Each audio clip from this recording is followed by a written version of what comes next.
Nah, di sini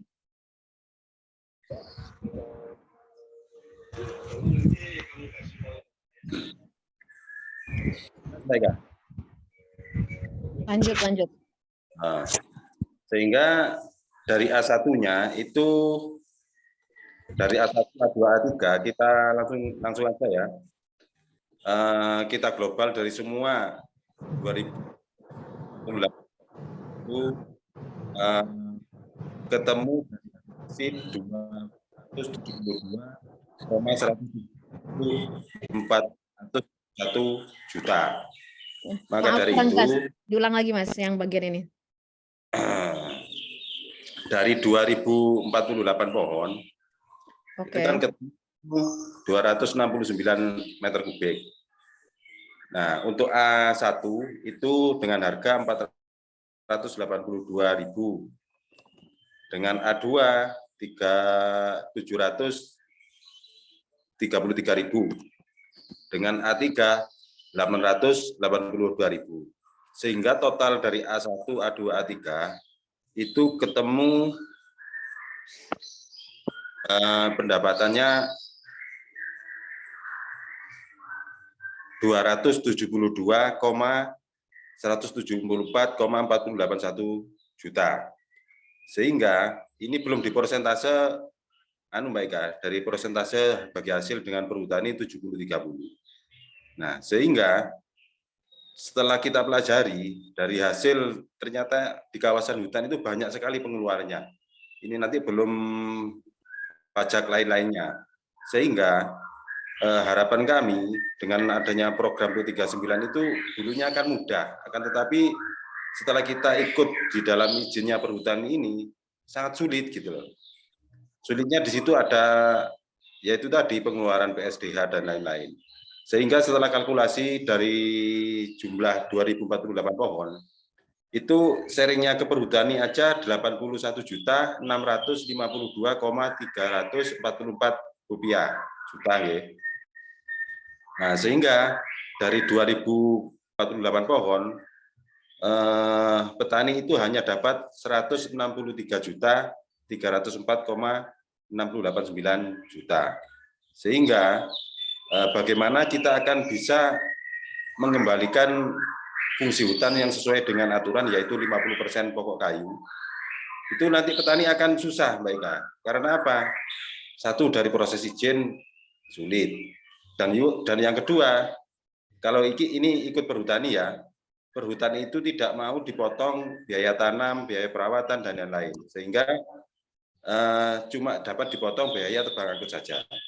Nah, harapan kami dengan proses ini, sehingga okelah kita mulai mengerti kenapa dulu masyarakat di kawasan hutan itu tidak mau menanam kayu.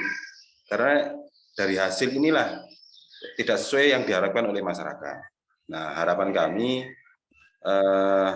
ayo dengan program P39 ini betul-betul kita sama-sama belajar ya Mbak Ika. Mungkin ini kita pelajari dari PKS-nya perhutani. Ternyata serumit ini gitu loh. Mungkin bagaimana kita akan mengembalikan tanaman pokok kayu yang 50%. Kalau nanti harapan petani tidak sesuai yang diharapkan. Maka dari itu mari ya kita sama-sama, alhamdulillah ternyata kita dapat pelajaran dari teman-teman perhutani, dari hasil PKS ini bisa buat belajar nanti ke depan kita bersama. Karena di sini banyak sekali Mbak Ika untuk pengeluaran, baik itu pajak PNBP, terus pajak PSDH-nya, itu kalau kita kalkulasi tidak sesuai dengan harapan. Gitu.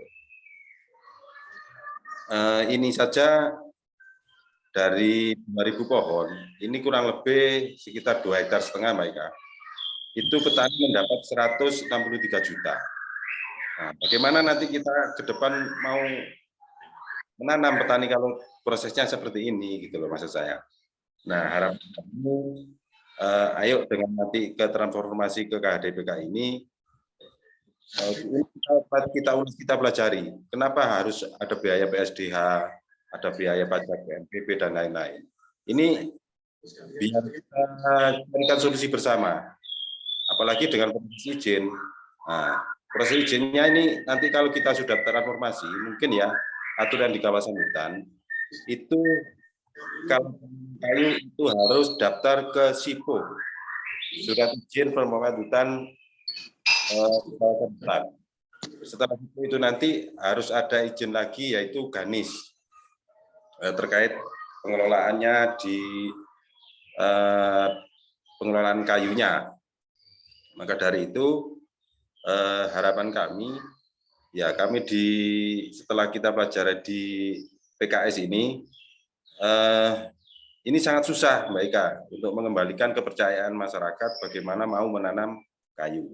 Sehingga kalau ini nanti proses penembangan kami ini nanti gagal, ini mungkin kami sebagai KPS ya, ini sangat susah untuk menanam kayu. Karena apa? Petani nanti sudah mulai tidak percaya lagi. Maka dari itu sehingga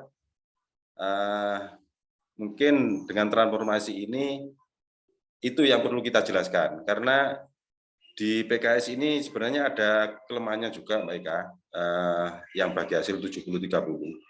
Ini saja petani menjabat 163 juta. Ini belum pengurus KPS-nya atau pengurus KTH-nya. Masa kita diajak selalu berjuang, di saat kita hasil tidak akan mendapatkan apa-apa. Ini kemarin sudah kita musyawarahkan sama teman-teman yang di lapangan, yaitu sama petani. Oke lah, petani sepakat KTH nanti akan diberi 10% dari hasil kayu itu tadi. Nah, berarti di sini kita sikapi yaitu 60-40 Mbak Ika, yang 60 ini petani, yang 30% perhutani, dan yang 10% KTH. Nah, dari hasil yang 10% itu tadi, kita mendapat hasil 27.217.448. Nah, inilah yang ada di kami, dan ini pun juga banyak potong-potongan Mbak Ika. Sehingga harapan kami setelah ada transformasi nanti, kita perlu pelajari bersama bagaimana pajak PSDA-nya ini kok setinggi ini, terus dari pajak-pajak PNBP-nya.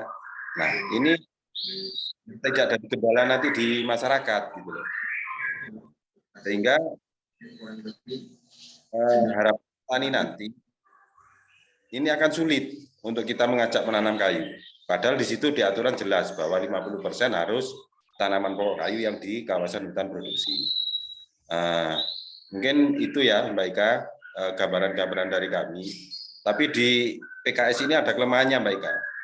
Di situ di pasal 5 itu tercantum berbunyi bahwa perjanjian kerjasama ini akan batal atau gugur demi hukum apabila ada peraturan perundang-undangan yang baru dibuktikan dengan keabsahannya. Mungkin harapan kami setelah transformasi rencana tanggal 16 ini betul-betul dikawal untuk di KTA Bangkit. Kalau saya bukan yang 30%-nya ke perhutani, enggak.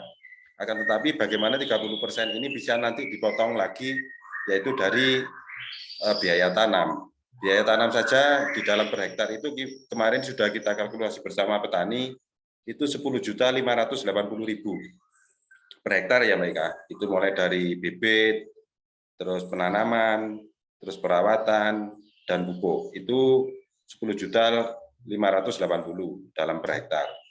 Nah, setelah kita rinci, itu selisihnya dalam 2048 pohon, itu 26.450.000 Mbak Ika, yang itu nantinya masuk ke perhutani yang tidak mau dipotong.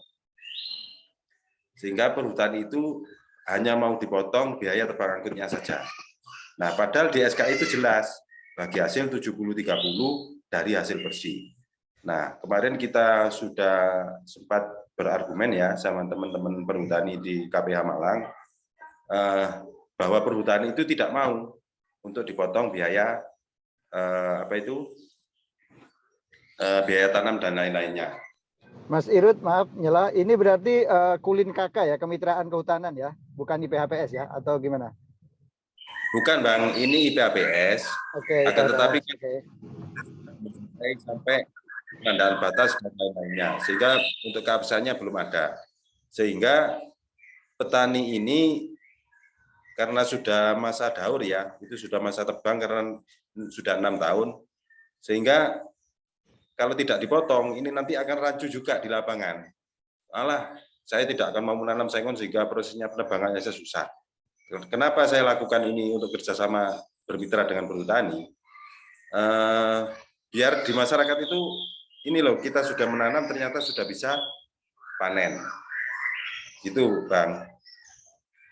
Mungkin itu ya yang bisa saya sampaikan. Mungkin ini terkait apa yang akan dan saya ambil hanya di 2048.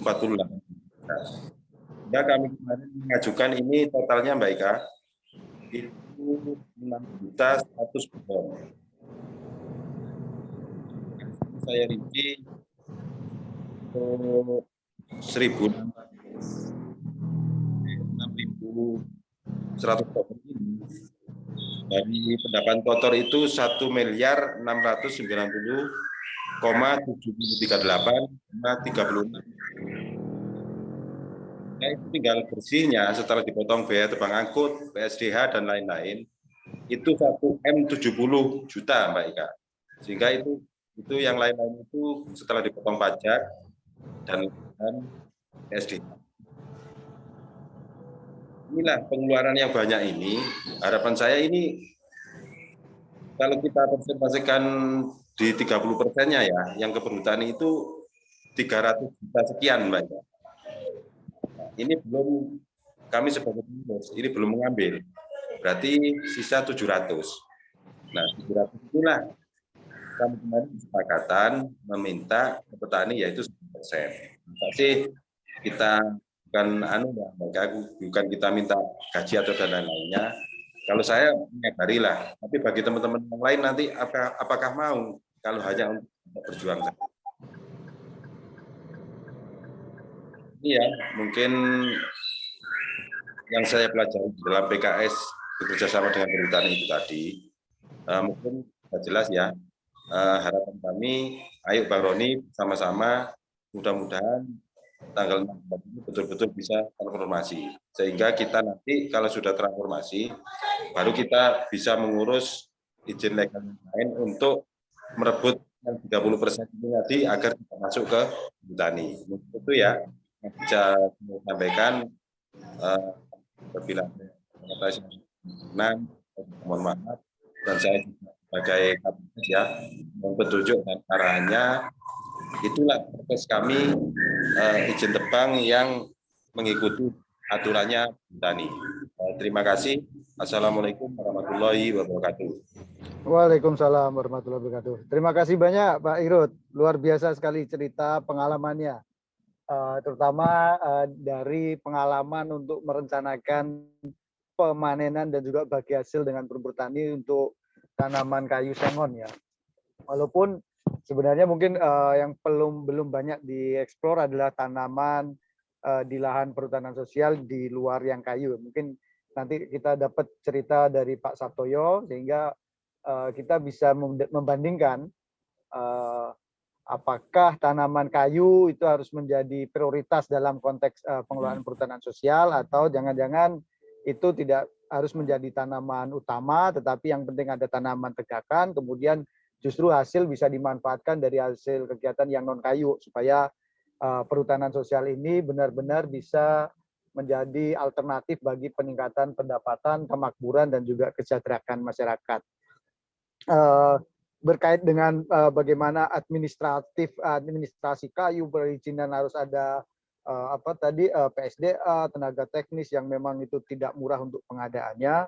Itu yang poin penting yang disampaikan dari Mas Irut tadi. Belum lagi soal bagi hasil 30%. Nah, dalam konteks transformasi tadi, waktu diskusi di Mojokerto, kalau tidak salah memang nanti proses transformasi dari IPHPS ke KDPK itu memang Pak Direktur pada waktu itu menyampaikan di situ eksplisit disebutkan menghilangkan kewajiban bagi hasil kepada perhutani yang angka 30% itu. Tetapi terkait dengan PSDH dan juga administratif kayu, perizinan tata usaha kayunya memang belum ada regulasi. Setahu saya itu tetap ada kewajiban begitu. Oke, tapi nanti kita coba dengar pendapat dari Pak Ahmad Budiaman tadi. Tapi sebelum ke Pak Ahmad, saya mengundang Pak Sabtoyo supaya memperkaya diskusi kita, terutama bagaimana mengembangkan apa tadi istilahnya itu Miyawaki, bagaimana Miyawaki itu bagaimana pengayaan tanaman pada satu areal atau bentang lahan yang sama antara tanaman kayu, tanaman MPTS dan juga mungkin tanaman-tanaman semusim di pertanian. Silakan Pak Sabtoyo, sebagaimana Pak Irut, saya beri waktu 20 menit untuk mempresentasikan atau berbagi pengalamannya kepada kita semua. Silakan. Ya, suara saya bisa diterima jelas ya? Ya, jelas Pak Sabtoyo, monggo. Ya, oke. Terima kasih Mbak Ika sudah bantu saya untuk share PPT-nya. Ya, langsung ke slide kedua Mbak Ika. Ya, karena saya juga pakai HP. Ya, hari ini saya dapat bagian untuk membahas tentang Miyawaki. Mungkin hutan Miyawaki ini karena kita konsennya pada penggayaan keanekaragaman hayati. Ini kalau di dalam PS sebenarnya tepatnya ini pada area-area perlindungan yang memang sudah terdegradasi dan salah kelola selama ini. Bagi yang masih bagus itu juga kurang tepat metode ini digunakan. Tapi bagi area-area perlindungan yang memang membutuhkan keanekaragaman hayati yang lebih banyak, yang lebih kaya, kemudian proses pembesaran atau proses pertumbuhan yang lebih besar, mungkin pendekatan ini yang lebih tepat bisa kita lakukan. Namun demikian juga pendekatan ini bisa kita lakukan untuk hutan-hutan MPTS yang ada di hutan lindung. Nanti kita juga tinggal memodifikasi kombinasi jenis tanamannya sesuai dengan metode Miyawaki. Tapi sebelum kita masuk ke metode ini, karena kita berbicara tentang tanam-menanam, saya akan ajak mundur sedikit peserta untuk kita memahami tentang tanah dulu. Karena kita menanam ini kan di tanah. Kalau kita nggak memahami tentang karakter tanah atau mungkin pola treatment tanah supaya lebih sustainable gitu ya, itu nanti juga kita akan kerepotan di dalam proses rehabilitasi yang kita lakukan. Untuk itu sebelum kita melangkah lebih lanjut ke metode Miyawaki, dan ini saya cuplik saja karena waktunya terlalu pendek, cuma 20 menit, dan metode Miyawaki ini sebenarnya panjang, nanti sampai pada treatment tanah, kemudian pembuatan kompos, itu sebenarnya ada di situ, tapi tidak bisa kami sajikan karena keterbatasan waktu yang disediakan di dalam Zoom meeting ini. Mungkin next time kita bisa bahas lebih detail bagi teman-teman yang memang membutuhkan treatment ini untuk mempercepat pola rehabilitasi yang ada di kawasan kita masing-masing. Ya, mari kita bersama-sama belajar tentang tanah ya, karena apapun yang terjadi, kita tanam-menanam ini tetap harus memperhatikan tanah. Ya, lanjut Mbak Eka. Kita harus slide berikutnya. Kita akan membedakan dulu, mari kita refleksi di pembukaan acara ini, apa perbedaan antara pertanian yang dilakukan oleh nenek moyang kita dengan pertanian yang saat ini kita lakukan. Yang mungkin kita sudah menyebutnya ini adalah satu pertanian modern ya. Kalau dulu itu dianggap satu pertanian yang tradisional. Nah, kemudian apa yang terjadi, perbedaan ini harus kita temukan, yaitu diantaranya setidaknya kita memahami bahwa sekarang ini pertanian kita itu sudah sangat tergantung sekali dengan pemupukan. Ya, lahan itu kalau sudah tidak dipupuk sudah tidak lagi produktif seperti yang dulu lagi.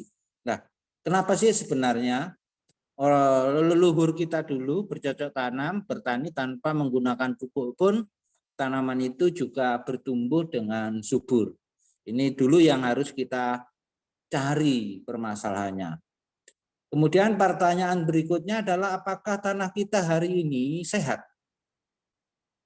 Atau apakah masih seperti 30 tahun yang lalu? Atau justru tanah kita ini sudah mengalami penurunan kualitas? Ya, mungkin di setiap daerah ini berbeda-beda. Bagi teman-teman yang memang sudah mengalami penurunan kualitas tanah dari 30 tahun yang lalu, ada baiknya kita akan melakukan pendekatan ini, pembelajaran ini, dan kita dalami untuk waktu-waktu berikutnya, walaupun sekarang hanya mendapat informasi yang di permukaan saja. Kemudian mengapa sih kita selalu menggunakan pestisida dan pupuk kimia? Ini adalah pertanyaan-pertanyaan yang harus kita jawab di dalam proses perjalanan kita mau bercocok tanam di kawasan hutan, ya. Nah, hal ini juga kalau kita boleh merenung, penggunaan pestisida ini memang karena adanya satu intervensi penyakit yang juga semakin merajalela menyerang tanaman biasanya, sehingga dengan sangat terpaksa petani ini mengambil langkah-langkah yang pendek dan mudah, yaitu dengan menggunakan pestisida. Kemudian terkait dengan proses kesuburan tanaman, langkah yang paling mudah dan gampang didapat adalah intervensi dengan pupuk kimia. Nah, mari kita bandingkan mengapa hutan itu dapat tumbuh subur tanpa adanya pestisida dan pupuk kimia. Nah, inilah yang harus kita renungkan dan kita harus belajar, karena kita beraktivitas di kawasan hutan dan notabene pemulihan ekologi ini adalah kualitas hutan ini menjadi panggilan utama di dalam perhutanan sosial, di samping masalah-masalah sosial maupun masalah-masalah ekonomi. Ketika ekonominya mendapat lebih besar dan terjadi ketimpangan, kemudian kualitas hutan ini tidak meningkat dengan baik, maka nanti dampaknya besarnya ekonomi itu hanya akan habis untuk membayar bencana setiap tahunnya, baik itu banjir, longsor, kemudian bencana-bencana lainnya. Nah, ada baiknya kita akan belajar bersama-sama terhadap hutan yang tanpa adanya pupuk kimia, tanpa adanya pestisida, mereka juga tetap bisa melakukan siklus ekosistem yang secara seimbang dan mereka tetap subur. Nah, saudara-saudara sekalian, di dalam menggunakan pupuk kimia itu biasanya dilakukan oleh teman-teman atau petani yang memang nutrisi tanah itu sudah mulai menurun. Sehingga ketika tidak diintervensi dengan pupuk kimia, maka tanaman itu tidak akan subur. Jadi maunya itu adalah menambahkan nutrisi siap saji terhadap tanaman itu. Nah, namun demikian dengan penggunaan pupuk kimia itu, apakah itu lebih bisa menjaga keberlanjutan kualitas tanah kita atau justru sebaliknya? Dan mari kita pahami dulu dari mana sih sebenarnya pupuk kimia ini berasal. Nah, saudara-saudaraku sekalian, pupuk kimia itu sebenarnya berasal dari sumber mineral yang ada di dalam tanah, Nah, biasanya pengambilannya itu melalui proses penggalian seperti ini. Otomatis kalau kita melihat proses pengambilan bahan pupuk itu sendiri, sebenarnya ketika kita berusaha menyuburkan tanaman kita sedang mengeksploitasi tempat yang lain. Jadi dengan penggunaan pupuk itu ketika kita berusaha menyuburkan produktivitas tanaman kita dengan menyiapkan nutrisi siap saji, di situ secara bersamaan pula kita sedang berkontribusi terhadap rusaknya pengambilan mineral sebagai bahan pupuk kimia itu sendiri, yang diambil biasanya melalui penambangan-penambangan besar yang ada di dalam tanah, karena sumber mineral itu sebenarnya ya cuman ada di dalam tanah itu sendiri.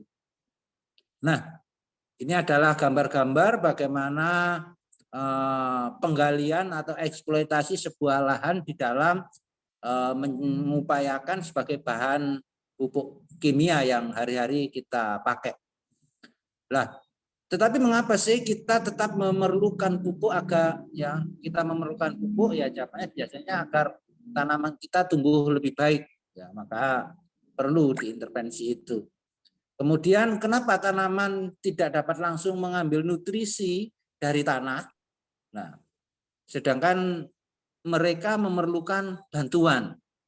Ya, memang sebenarnya setiap nutrisi yang dibutuhkan oleh tanaman itu pada hakikatnya semuanya sudah tersedia di dalam tanah ketika tanah itu masih sehat. Tetapi memang pada realitanya tanaman itu membutuhkan bantuan di dalam mengambil dan menyerap nutrisi itu. Nah, kemudian bagaimana kita dapat membantu tanaman untuk mengakses nutrisi atau mengambil nutrisi yang ada di dalam tanah ya. Nah, sehingga kualitas tanaman kita itu tanpa adanya pupuk kimia itu sudah secara langsung bisa mengambil nutrisi itu. Maka manusia, mereka itu semuanya ya memakailah metode yang paling cepat dengan menggunakan pupuk kimia maupun pestisida kimia. Padahal di alam kita itu kaya akan mikroba. Nah, mikroba itu sendirilah yang sebenarnya kelak akan membantu tanaman itu mengakses, mengambil nutrisi yang ada di dalam tanah itu sendiri. Sehingga nanti fungsi daripada pupuk kimia ini bisa digantikan oleh mikroba tersebut. Nah, saudara-saudara sekalian, marilah kita bersama-sama memahami tentang apa itu mikroba. Kenapa kimia telah membunuh mikroba di tanah? Ya.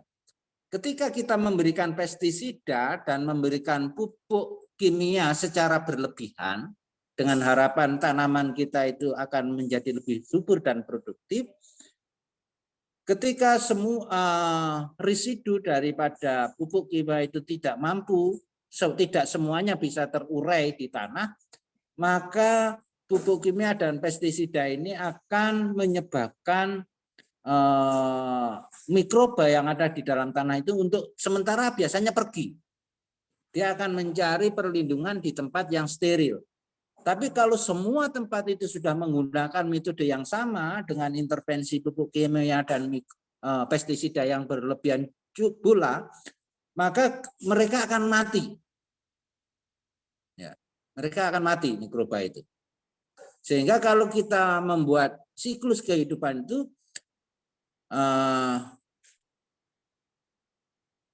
kita bisa memahaminya bahwa apa sih sebenarnya yang dibutuhkan di dalam diri kita ini tentunya adalah hasil tanaman yang sehat untuk tubuh kita.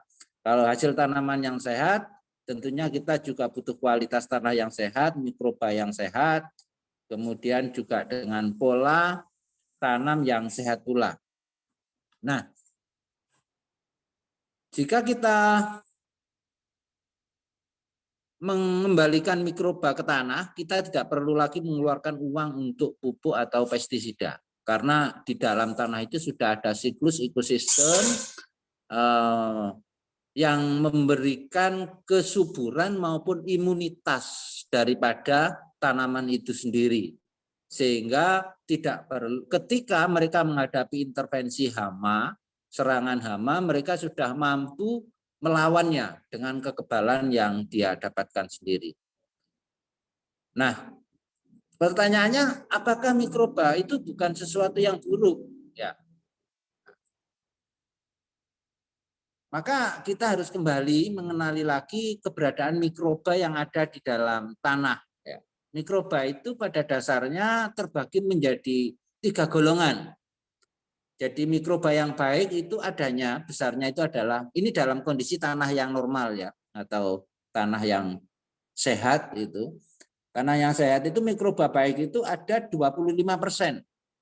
Kemudian mikroba yang netral, ya, mikroba netral itu besarnya 50%, sementara mikroba buruk itu besarnya 25%, sama besarnya dengan mikroba yang baik. Sehingga perilaku mikroba ini, ketika mikroba baik itu bisa ditingkatkan 5% lebih besar, maka mikroba netral itu akan berubah mengikuti yang baik.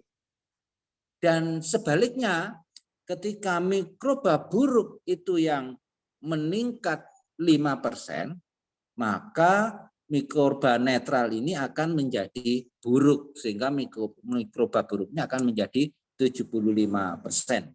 Nah, inilah yang akan menjawab pertanyaan tadi, kenapa sih sebenarnya kalau intervensi terhadap pupuk kimia itu bisa merubah struktur tanah kita menjadi tidak produktif.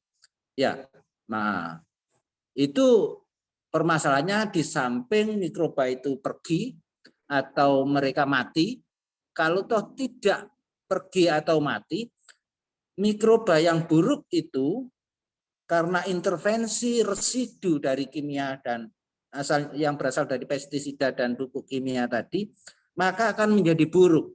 Nah, ketika buruk, maka mikroba netral itu akan menjadi mikroba buruk, sehingga di tanah kita didominasi oleh mikroba-mikroba yang buruk. Jadi kita berjuang untuk meningkatkan kualitas tanah kita itu sebenarnya kita berjuang untuk 5% meningkatkan mikroba yang baik, agar mikroba netral itu bisa berubah menjadi mikroba yang baik.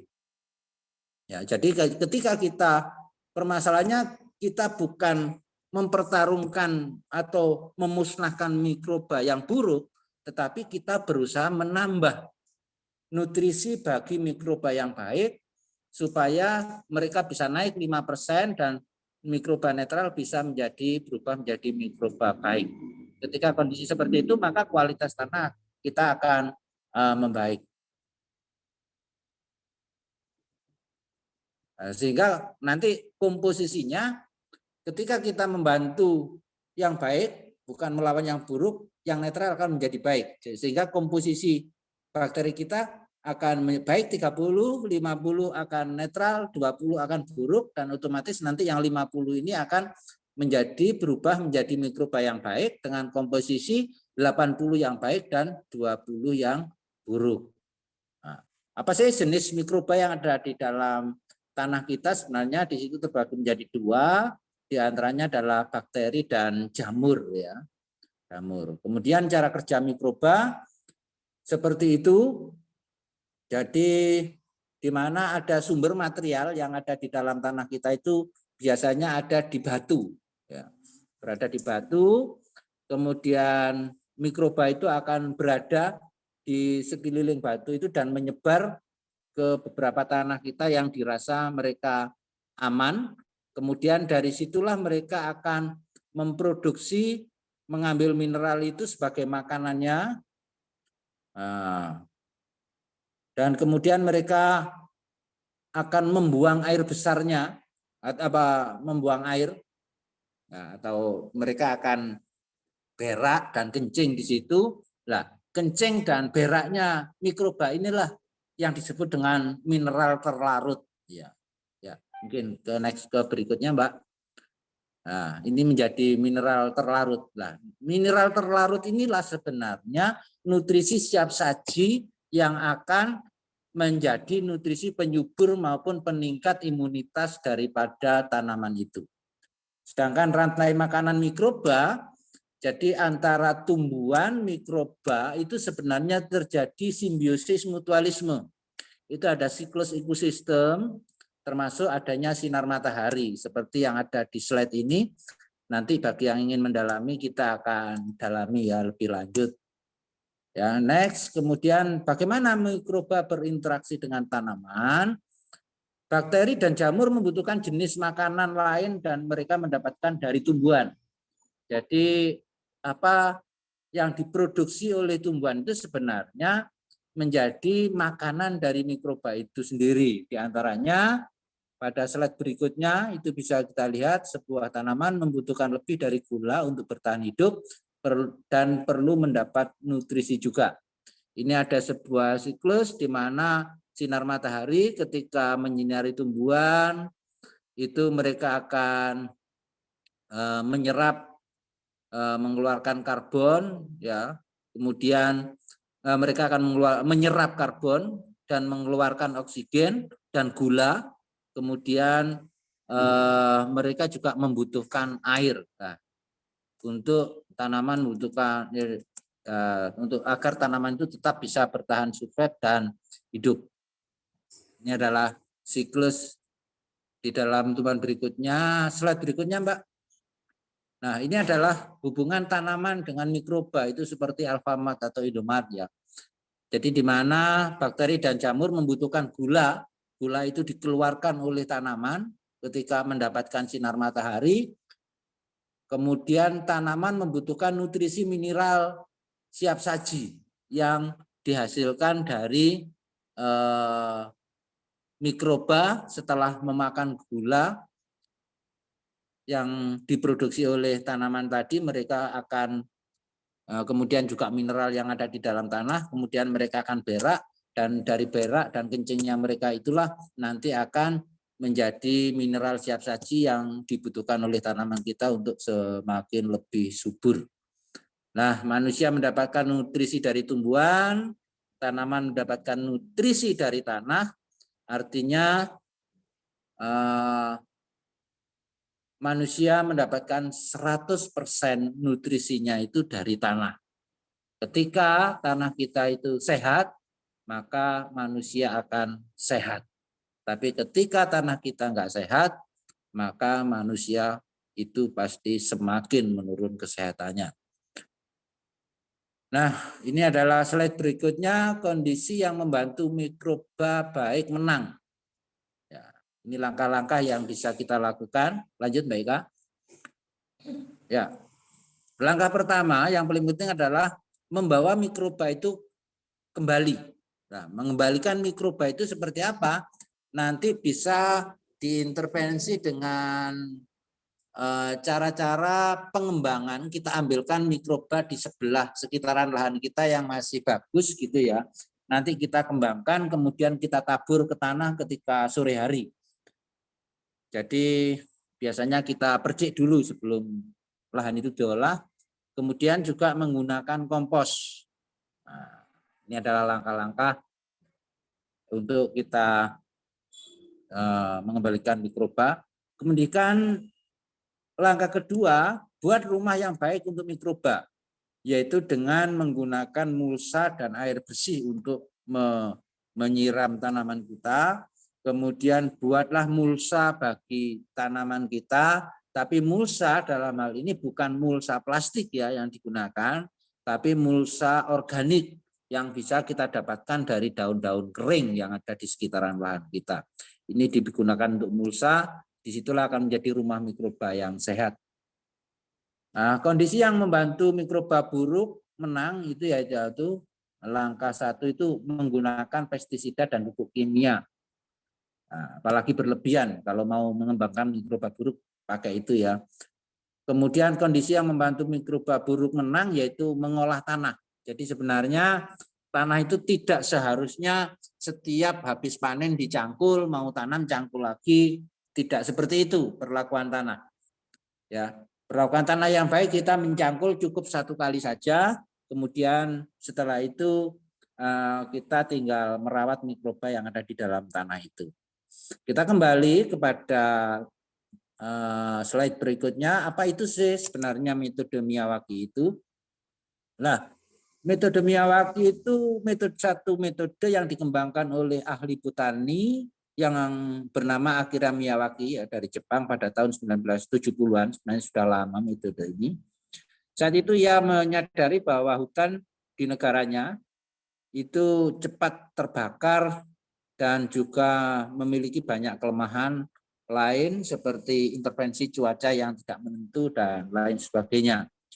Nah, kemudian Profesor Miyawaki melalui penelitiannya, mereka berhasil mengembangkan 40 juta pohon di 15 negara, dan pada tahun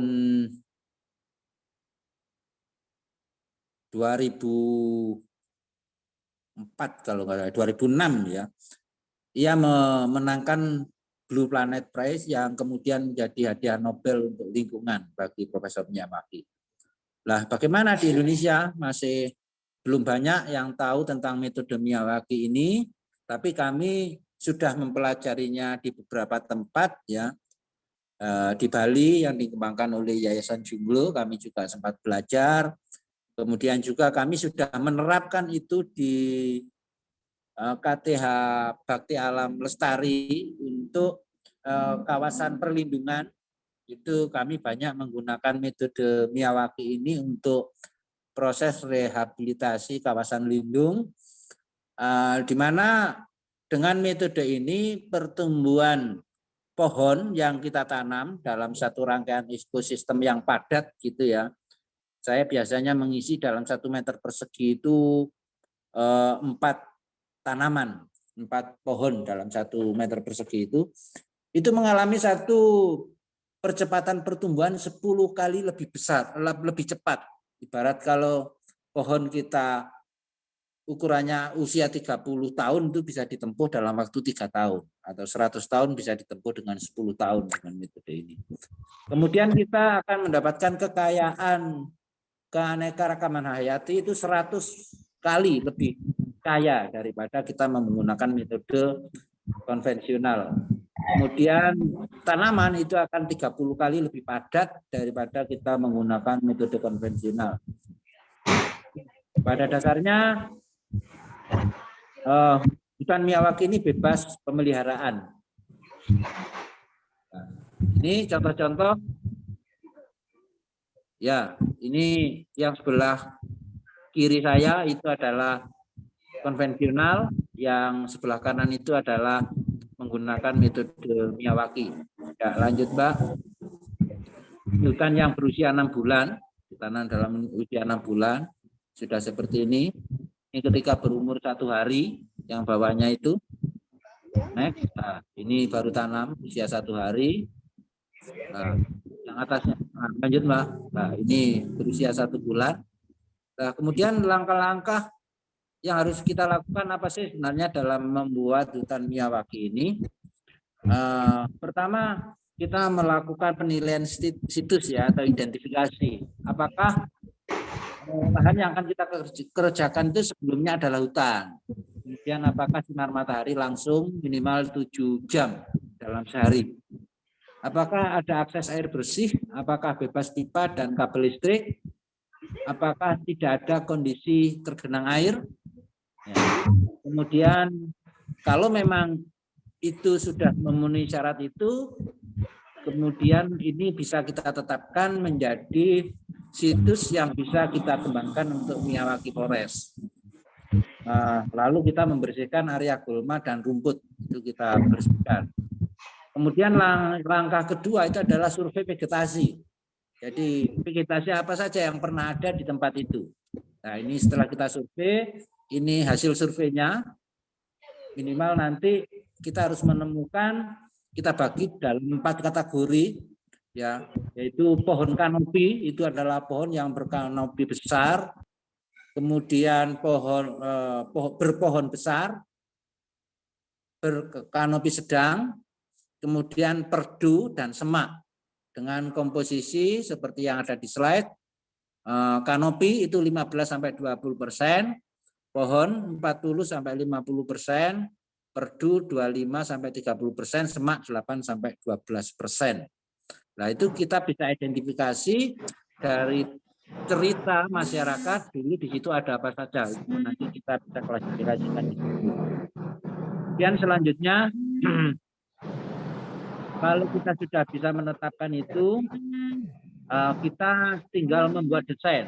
Nah, desain itu bisa beragam, bisa kotak, bisa berbentuk daun, bisa seperti apa. Dan jangan bayangkan bahwa hutan Miyawaki ini harus dibuat dalam area yang luas. Ya. Katakan di parkiran kita mau bikin 5 kali 5 meter, itu sudah bisa kita lakukan untuk pengembangan Miyawaki Forest ini. Ya, ini contoh-contoh yang sudah kami lakukan di KTH Bakti Alam Lestari. Ini adalah vegetasi-vegetasi yang kita dapatkan dari hasil penelitian pada sekitar kita kembali kepada 28 tahun yang lalu ketika hutan ini masih utuh. Kita menggali cerita dari para sesepuh desa, ada apa saja, kemudian kita petakan, kemudian kita strukturkan kembali dalam bentuk yang seperti tabel ini ya, tabel di atas. Nah, kemudian langkah keempat, setelah kita menemukan pola intervensi vegetasinya dan penyiapan bibitnya, langkah keempat adalah persiapan lahan. Jadi tanah itu digali dulu sekali saja sedalam 50 sampai 1 meter. Ya, kita gali 50 sampai 1 meter maksimalnya. Kemudian persiapan tanah itu dicampur ya. Kita akan cek tanahnya dulu. Kalau tanahnya itu memang tanah liat yang biasanya tanah liat ini suka basah gitu, maka pola campurannya kita kuatkan di sekam. Jadi kita tambah untuk membuat tanah itu lebih poros, kita intervensi dengan sekam dan Maaf Pak Sabtoyo, 5 menit lagi nggih. Kemudian kompos. Langkah keempat ini adalah persiapan tanah setelah dicampur seperti ini. Kemudian kita ratakan. Nah, langkah kelima ini adalah penanaman pohon dengan desain Miyawaki. Nah, langkah keenam ini pemberian mulsa. Nah, ini adalah mulsanya untuk rumah mikrobanya, dimulsa dengan mulsa organik, daun-daun yang kering. Langkah ketujuh itu adalah pengairan. Nah, ini langkah terakhir, ini adalah foto terakhir ini di tempat kami di KTH Bakti Alam Lestari, yang mana kita bekerja sama dengan Women Earth Alliance dalam mengembalikan kekayaan keanekaragaman hayati yang ada di KTH Bakti Alam Lestari yang ada di hutan-hutan lindung. Ya, mari kita kembalikan keanekaragaman hayati yang hilang bersama-sama. Ini adalah gerakan kami yang ada di KTH Bakti Alam Lestari. Kita dalam tahun ini juga akan mencoba metode Miyawaki ini, akan kita combine, akan kita modifikasi untuk hutan pangan, artinya untuk agroforestry. Nanti di hutan-hutan lindung kita akan mencoba dengan metode Miyawaki ini, tapi bukan kembali kepada hutan yang pernah ada ke tanaman asli, tapi kita akan mengembangkan di hutan pangannya, kita akan kombinasi bentuk vegetasinya dengan struktur tetap antara kanopi, pohon, kemudian semak, dan apa itu? Yang satunya itu adalah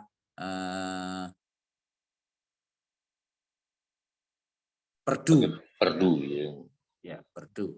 Nah, itu akan kita model begitu, tapi dengan konteks hutan pangan. Kita akan modifikasi seperti itu menjadi program tahun ini, mudah-mudahan bisa dieksekusi sehingga nanti kita bisa membandingkan. Dan kebetulan pohon-pohon yang ada yang kita tanam di sini, di pohon awal itu juga masih banyak pohon-pohon rimba yang produktif seperti jawa keling, bendo, kemudian pohon-pohon yang sebenarnya ini juga masih punya nilai ekonomi.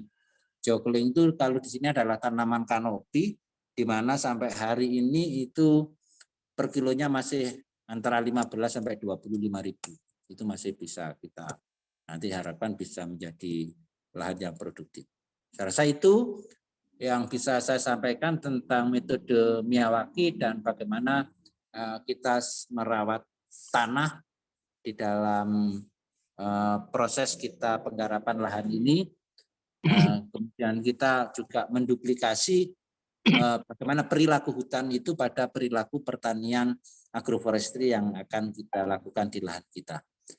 Saya rasa itu mudah-mudahan sekelumit apa yang bisa saya sampaikan, walaupun dikutipnya ini bisa menambah kasanah berpikir kita untuk kembali sadar bahwa sebenarnya keberlanjutan dari lahan dan kualitas tanah kita ini sama saja dengan keberlanjutan kehidupan kita. Terima kasih. Wassalamualaikum warahmatullahi wabarakatuh. Waalaikumsalam warahmatullahi wabarakatuh. Terima kasih sekali Pak Sabtoyo sudah berbagi pengetahuan yang sangat luar biasa. Jadi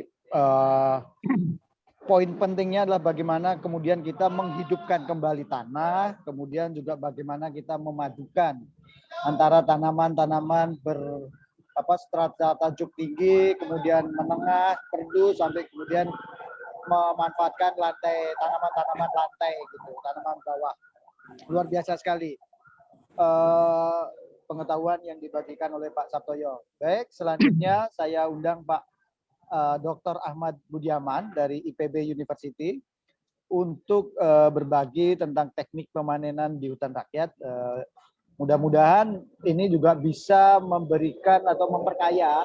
Saya yakin ini akan sangat memperkaya diskusi pengetahuan kita pada sore hari ini, dan juga bisa memberikan pencerahan tadi yang persoalan-persoalan yang disampaikan oleh Pak Irut, dan juga bagaimana nanti kaitannya dengan ketika kita mempunyai pola agroforestry ataupun menerapkan teknik Miyawaki ini dalam konteks teknik pemanenan di hutan rakyat, sehingga kita bisa panen kayu pada saat yang lain, juga kita bisa mendapatkan hasil hutan dari yang bukan kayu. Silakan Pak Ahmad Budiaman, sebagaimana yang lain, saya persilakan 20 menit dengan beberapa toleransi tentunya. Nanti kita lihat sejauh mana presentasi beliau bisa selesai. Silakan Pak Dr. Ahmad Budiaman, waktu dan tempat kami persilahkan. Silakan. Baik, terima kasih Pak Edi, Bapak-Bapak dan Ibu, selamat siang. Assalamualaikum warahmatullahi wabarakatuh. Waalaikumsalam. Waalaikumsalam. Baik, sangat menarik tadi pengalaman dari Pak Irut sama Pak Sabtoyo. Saya kira bisa kita kembangkan bersama-sama. Saya akan share dulu presentasi saya.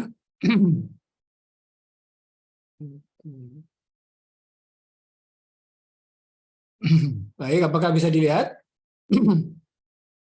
Iya Pak, jelas Baik. Pak. Bisa Pak, jelas Pak. Ya, mudah-mudahan apa yang saya persiapkan ini sudah sesuai dengan keperluan dari kawan-kawan yang ada di sini ya, di kawan-kawan yang terlibat di dalam perhutanan sosial. Baik.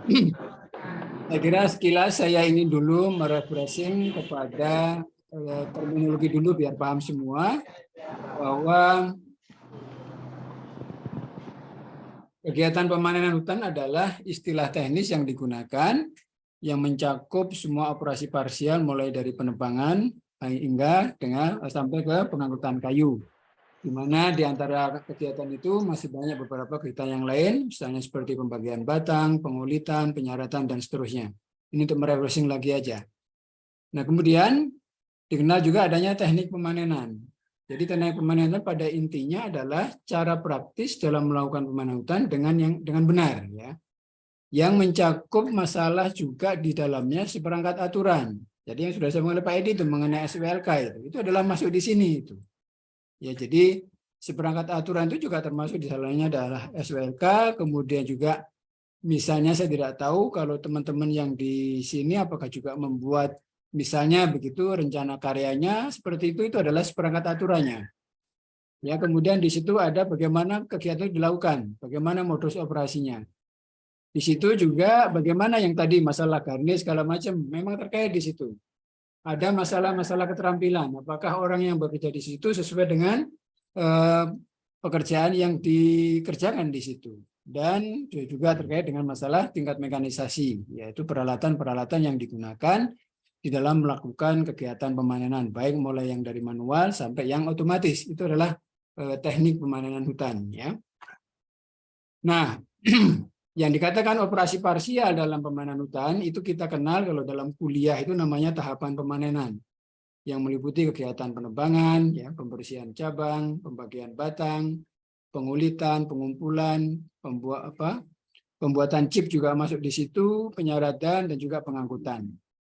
Nah, pada kesempatan hari ini saya akan fokus pada kegiatan penebangan, karena mudah-mudahan nanti bisa diskusinya bisa berlanjut berseri lagi ya dengan materi-materi yang lain, karena juga waktunya juga sangat mepet kalau cuma 20 menit. Baik, jadi fokus saya pada kegiatan penebangan. Nah, pada hutan rakyat sesuai dengan judul saya, mari kita kembali refresh kembali bahwa ada 3 pola budidaya hutan rakyat. Ya, yang pertama itu adalah pola monokultur, di mana hanya satu jenis pohon kehutanan yang ditanam, kemudian ada hutan campuran, di situ lebih dari satu jenis tanpa tanaman pertanian, dan yang terakhir itu adalah agroforestry, di mana di situ dalam satu bentang lahan terdapat tanaman kehutanan, tanaman serbaguna yang dikatakan MPTS oleh kawan-kawan tadi, tanaman perkebunan, dan tanaman pertanian. Nah, kalau kita lihat dari segala macam kelebihannya, maka pola agroforestry lah yang paling stabil, ya, paling ekonomis, paling ramah lingkungan dibandingkan pola monokultur dan juga pola hutan campuran. Ya, jadi agroforestry ini adalah sebenarnya miniatur dari hutan alam sebenarnya kalau kita bisa ilustrasikan dengan kondisi hutan alam. Ya. Nah, di mana pada semua hutan rakyat ini, kalau di agroforestry ini akan menghasilkan kayu dan non kayu, hasil hutan bukan kayu, yang terutama berasal dari tanaman yang ditanam selain tanaman kehutanan. Ya, ini pola budidaya pada hutan rakyat. Nah, ini contoh hasil penelitian dari kami mengenai profil hutan raya agroforestry di salah satu tempat, ya. Bisa Anda lihat di sini, di mana dalam satu bentang lahan yang dimiliki oleh petani pun itu bisa terjadi perbedaan kerapatan. Karena banyak kalau yang di hutan rakyat, pola tanamnya itu adalah tidak beraturan. Ya, sebenarnya yang paling ideal kalau menurut teori adalah pola tanam itu adalah pola tanam yang beraturan.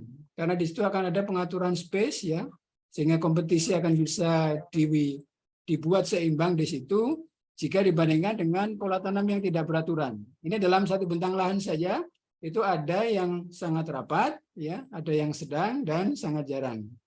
Nah, ini kalau kita lihat beberapa diantaranya kebetulan ini sengon sebagai tanaman kehutanannya, kemudian ada balsa juga. Nah, yang di bawah di situ ada tanaman perkebunan, terutama di sini adalah kopi. Ya, kemudian yang tanaman bawah yang paling banyak diusahakan itu adalah porang, ya, rumput gajah, ya, kapulaga dan seterusnya, itu yang paling banyak diusahakan. Nah, inilah kira-kira tipologi daripada hutan rakyat agroforestry.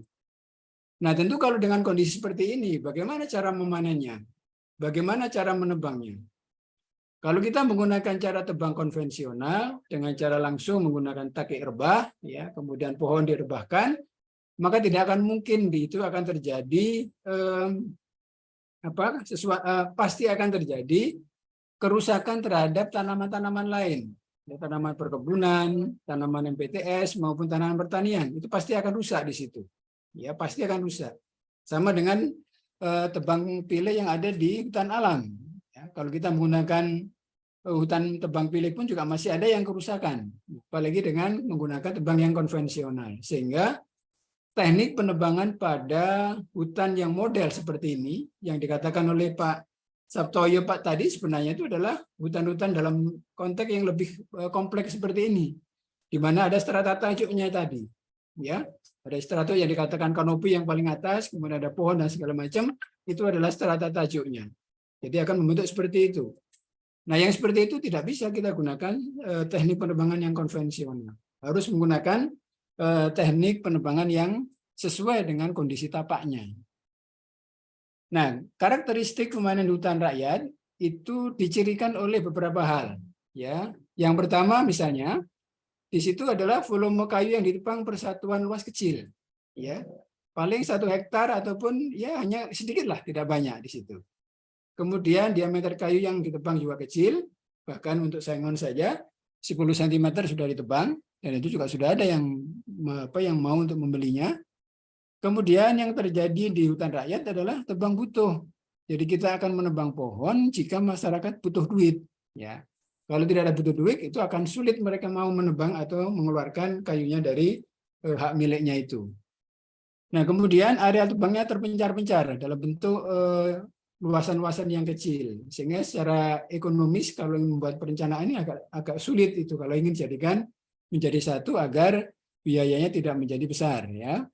Kemudian berada di lokasi yang di daerah terpencil, di mana di situ akses sulit, ya, infrastruktur jalan juga sangat kurang.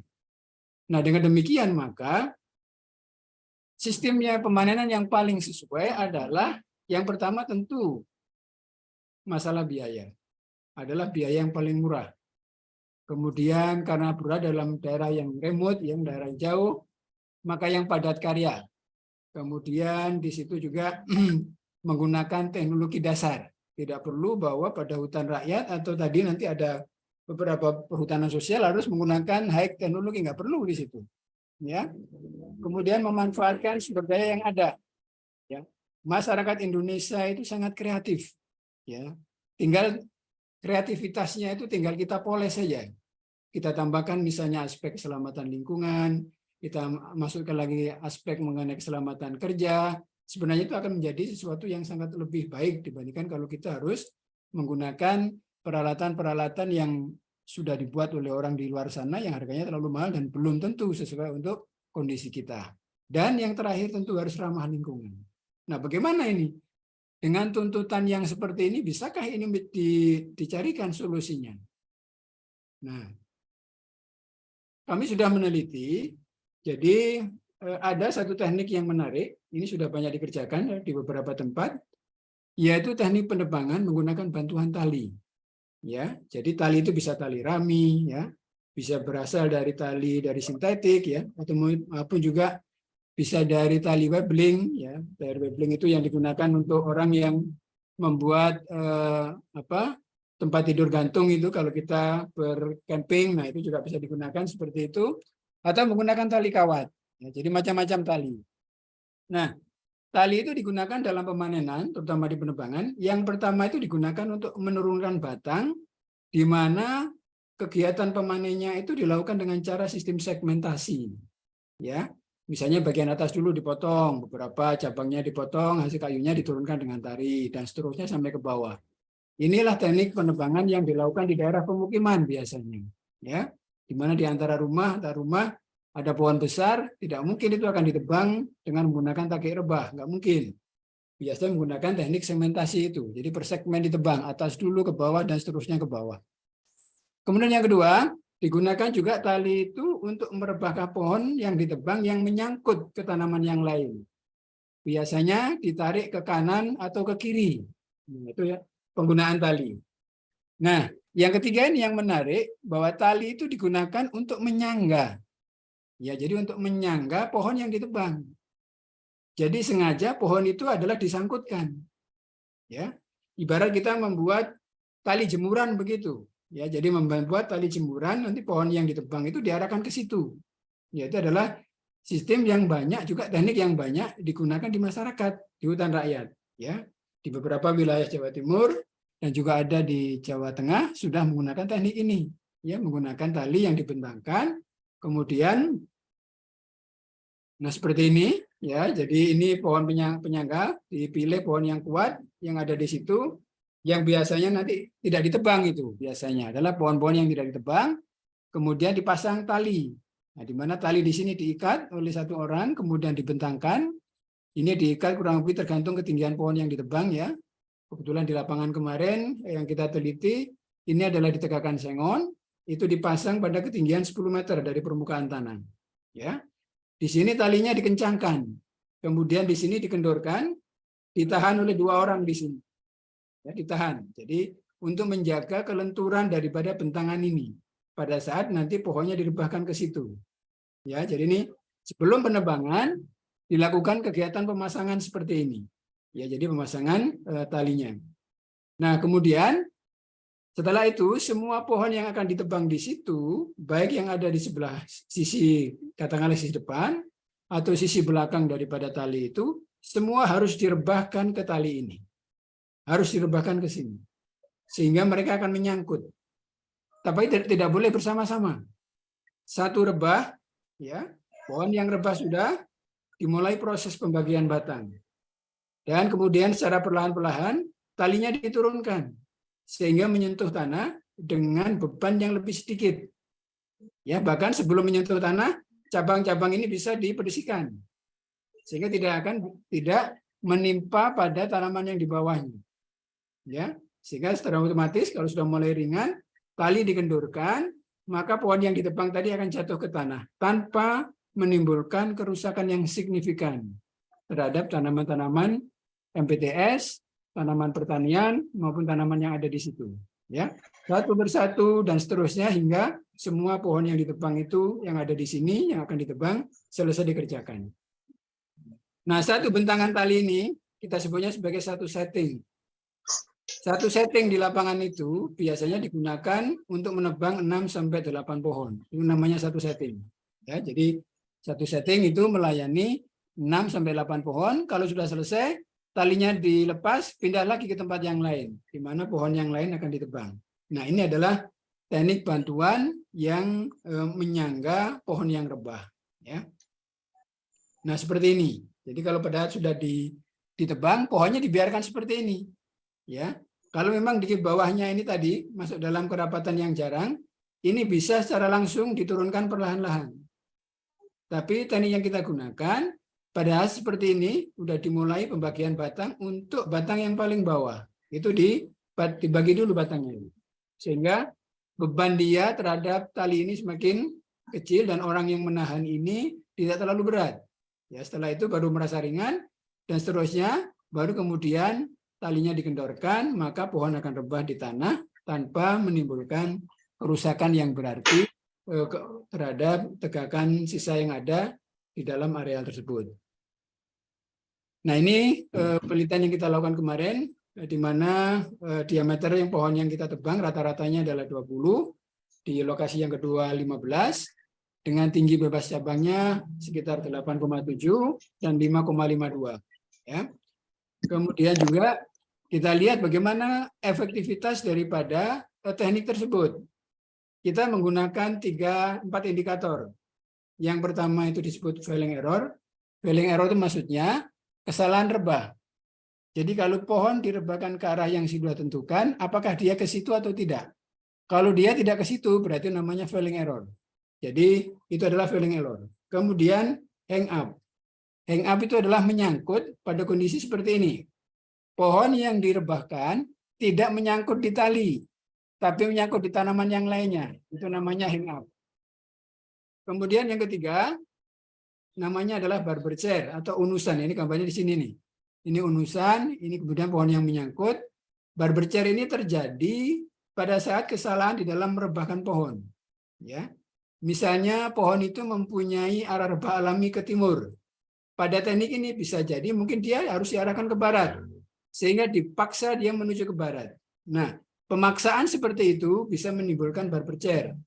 Karena nanti pada saat buat kaki rebah, di sini akan mudah dia akan pecah. Ya, ini namanya barber chair. Nah, dari 3 indikator ini, di lokasi pertama semuanya tidak terjadi. Ya, tidak terjadi namanya failing error, tidak terjadi hang up, tidak ada barber chair. Kemudian yang di lokasi kedua, 34% terjadi failing error. Ya, 26% terjadi hang up. Dan di tempat yang kedua juga tidak terjadi barber chair. Ini indikatornya. Kemudian indikator yang keempat kita lihat tinggi tunggak. Ternyata tinggi tunggaknya yang ditinggalkan karena ini kita sebagai peneliti di lapangan tidak mengintervensi. Misalnya begini, Bapak harus menebang tagih rebahnya sejajar dengan tanah, tidak. Kita ingin melihat hanya keadaan di lapangan seperti apa, karena itu nanti akan bagian menjadi perbaikan kita untuk merancang teknik yang lebih baik. Ya, jadi kita biarkan penebang itu menebang seperti mereka menebang sehari-hari. Ya, dari sini menghasilkan tinggi tunggaknya masih relatif tinggi ini. Ya, 17, 16 ya lumayan juga. Bahkan ada yang meskipun ini pencilan ya, itu sampai setinggi 60 cm itu tinggi tunggaknya. Tentu kalau di dalam teknik penebangan yang benar, sedapat mungkin kita menghasilkan tunggak yang lebih rendah ya sedekat mungkin, karena nilai kayu yang paling bawah itu adalah nilai kayu yang paling tinggi ya, itu bisa masuk kelompok A3 itu ya, jadi dikatakan oleh Pak Irut tadi. Nah, ini penelitian kita. Kalau kaitannya dengan biaya, kami juga sudah menghitung, tapi kami belum sempat menyampaikan di sini. Tapi rata-ratanya bisa kita sampaikan bahwa biaya penebangannya per meter kubik itu 45.000, kira-kira lah, seperti tidak jauh dari itu, ya, 45.000. Nah, tentu biaya ini sangat tergantung pada alat tebang yang digunakan, terutama chainsaw, ya. Kalau kita menggunakan beberapa jenis chainsaw, tentu harganya berbeda-beda. Misalnya chainsaw yang rakitan Cina itu harganya cuma 3 juta, 2,5 juta. Tentu kalau dengan harga itu, maka biaya akan lebih rendah. Tapi kalau kita menggunakan chainsaw steel buatan Jerman yang harganya 11 juta, tentu biayanya akan lebih tinggi. Jadi tergantung, di sini sangat dipengaruhi oleh jenis chainsaw yang kita gunakan. Dari hasil penelitian ini juga disampaikan bahwa dengan menggunakan teknik tersebut, itu tidak terjadi kerusakan yang signifikan terhadap tanaman MPTS-nya, tanaman perkebunannya, maupun tanaman pertaniannya. 5 menit lagi, Pak Jadi, Ahmad. Ya. oh ya, jadi sangat ramah terhadap lingkungan. Nah, itulah kira-kira materi yang ingin saya sampaikan kepada saudara-saudara terkait dengan teknik pemanenan hutan rakyat yang spesifik khusus untuk hutan rakyat dengan pola agroforestry. Saya kira demikian, silakan saya tunggu nanti kalau mau diskusi. Terima kasih Pak Edi. Assalamualaikum warahmatullahi wabarakatuh. Selamat sore. Waalaikumsalam Saya akan stop. Wabarakatuh. Luar biasa sekali Pak Ahmad. Jadi perlu saya tekankan di sini poin hal yang terpenting sebenarnya adalah bagaimana melakukan pemanenan tanpa menimbulkan kerusakan yang berarti bagi tanaman-tanaman strata di bawahnya atau di sekitarnya yang dari pohon yang akan kita tebang. Ini saya pikir sangat relevan, kontekstual sekali dengan tadi presentasi dari Pak Sabtoyo ya, bagaimana nanti di pola-pola agroforestry gitu kita bisa memanen kayu tanpa harus merusak jenis tanaman yang lain. Berbeda dengan praktek-praktek penanaman yang sangat eksploitatif yang selama ini banyak kita kenal, terutama pada areal-areal konsesi kehutanan begitu. Baik, Bapak-Bapak, Ibu peserta diskusi, kita masih punya waktu cukup panjang, 30 menit gitu-gitu untuk berdiskusi. Saya undang 2 atau 3 penanya terlebih dahulu untuk menyampaikan pertanyaannya ataupun pandangan-pandangannya ataupun tanggapannya atas 3 materi dari 3 narasumber kita. Silakan, tolong Mbak Ika saya dibantu ya, karena saya tidak bisa memantau, ini saya agak gaptek nih kalau Zoom pakai handphone ini untuk memantau siapa yang raise hand begitu. Siap, Silakan.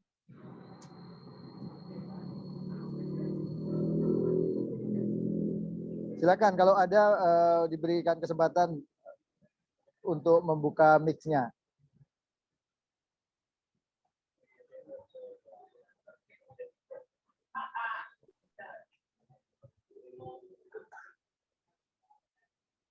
Gimana Mbak Ika? Sudah belum, ada yang belum ada. Belum ada. Baik, kalau belum mungkin saya sedikit ada beberapa pertanyaan berkaitan dengan Pak Sabtoyo begitu. Begini Pak Sabtoyo, apa dalam mengelola pola agroforestry ataupun apa tadi Amiyaki tadi, kan kita selain berurusan dengan lapangan atau tanah, bagaimana tanaman yang sebegitu rapat itu harus berbagi hara, berbagi nutrisi di tanah, juga harus berbagi cahaya. Apakah ada tindakan-tindakan khusus yang dilakukan sehingga untuk membuka ruang cahaya matahari bagi tanaman-tanaman yang mempunyai strata tajuk di bawahnya begitu. Kemudian untuk Pak Ahmad begitu dalam konteks ini ya kita tahu pola perhutanan sosial kita ini kan diatur hal-hal yang teknis ya, ada 50% tanaman kehutanan, kemudian ada tanaman areal yang digunakan untuk tanaman musiman gitu. Nah, kemudian dalam konteks ini juga kemudian teman-teman kan diminta untuk menyusun RKPS. Nah, bagaimana ini kemudian memproyeksikan kaitannya dengan ini tadi rencana kerja perhutanan sosial itu dengan arahan ke depan nanti kita bisa melakukan pemanenan yang tidak harus tebang habis, tetapi berdasarkan itu tadi tadi ada yang muncul istilah tebang butuh ataupun tanah pemanenan tidak terlalu tidak cukup banyak pohon yang harus dipanen, cukup beberapa batang saja. Kira-kira itu 2 pertanyaan untuk memancing diskusi. Mudah-mudahan nanti teman-teman yang lain ada juga pertanyaan-pertanyaan.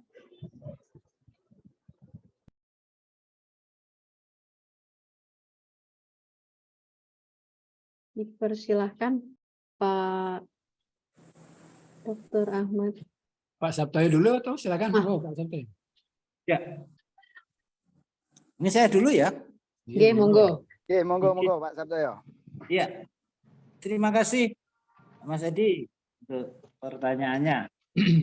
Nah, memang begitu rapat ya. Yang pertama, apakah itu dengan tanaman serapat itu dengan metode Miyawaki itu bagaimana tanaman itu akan berbagi hara, bagaimana tanaman itu akan berbagi cahaya gitu ya. Apa ada pembagian ruang? Ya, pembagian ruang ini kita mulai dari sistem desain vegetasi. Yang pertama dari awal itu dari desain vegetasi. Desain vegetasi itu dalam 1 meter persegi itu selalu berisi tentang 1 kanopi, 1 pohon, kemudian 1 perdu dan 1 semak. Itu kita desain dalam 1 meter itu memang 4 pohon ya. Yang kita desain itu jaraknya masing-masing pohon itu rata-rata 60 cm zigzag. Jadi zigzag itu tidak sejajar. Sehingga disitulah fungsi pembagian cahaya terhadap tanaman itu sendiri. Kemudian dengan sistem pembagian hara itu seperti apa? Karena dengan sendirinya ketika kita tidak salah desain di awal, sebenarnya pola pengambilan hara itu masing-masing pohon itu berbeda.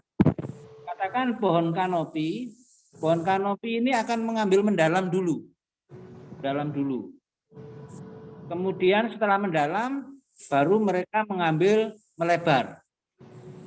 Nah, kemudian kalau yang karakter pohon itu akan melebar dulu tapi di kedalaman pertengahan perakarannya, pola pengambilannya melalui perakaran serabut, walaupun mereka juga ada akar tunjangnya.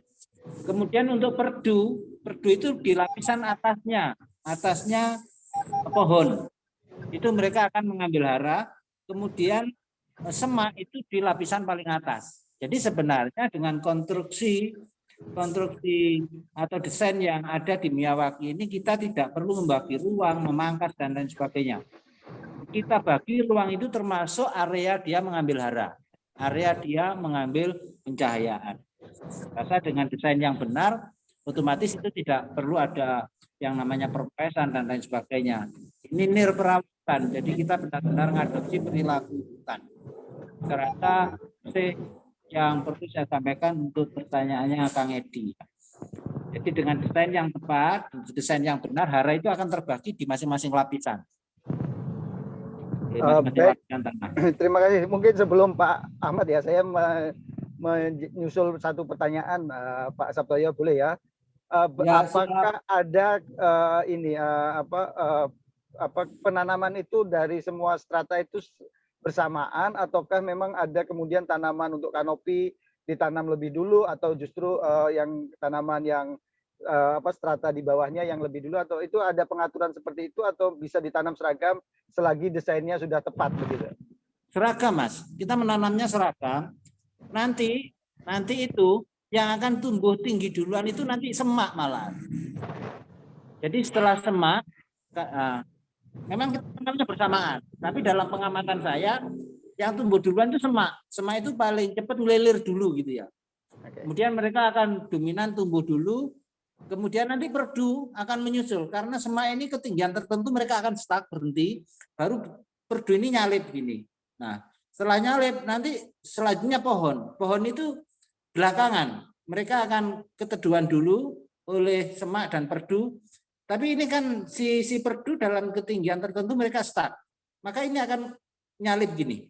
Nah, sedemikian juga kanopi. Kanopi itu nanti belakangan, tumbuhnya juga belakangan, tapi nanti dia akan nyalip begini. Pada akhirnya di kisaran 10 tahun itu mereka sudah ketata antara semak, perdu, pohon sama kanopi itu sudah pada struktur yang ideal yang kita harapkan. Kanopi selalu ada di atas, pohon di bawahnya, kemudian perdu dan semak. Kita polanya menanam bersamaan. Terima kasih, Mas.